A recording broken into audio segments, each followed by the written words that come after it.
l'exercice que nous avons fait ce matin, c'est un exercice que nous pratiquons depuis tout le temps, j'allais dire depuis 10 ans maintenant.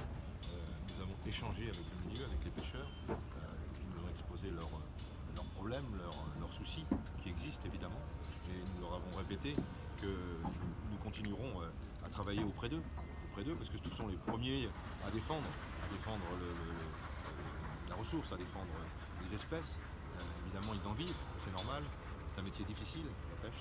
C'est un métier difficile, mais c'est un métier qui pratique bien. Et c'est vrai qu'aujourd'hui, on est confronté à certaines ONG qui dépassent très largement les bornes en matière de communication notamment, et qu'ils en sont les premières victimes.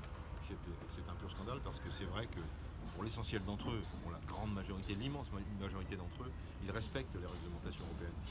Je rappelle quand même que l'Union européenne est l'endroit au monde où il y a la plus grande réglementation possible. Il faut quand même le rappeler.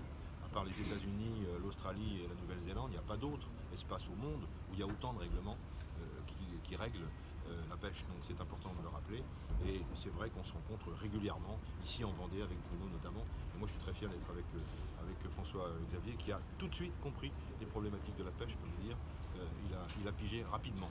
Et il a travaillé ce matin, il a échangé avec les professionnels. Et c'était un exercice, à mon avis, indispensable, mais que nous pratiquons régulièrement. La pêche dans les eaux britanniques, ça représente combien pour les pêcheurs français qu'on se rende compte pour les pêcheurs de la Manche et de l'Atlantique, pour les apports en criée, ça représente près de 60% des apports en criée. C'est considérable. Si demain, comme le disait Bruno tout à l'heure, ou François Xavier, demain, ce soir ou demain, on arrivait sur un no deal, ce serait évidemment dramatique, parce que ça voudrait dire que les Britanniques peuvent nous interdire l'accès à leurs eaux. Et évidemment, ça pose un grave problème.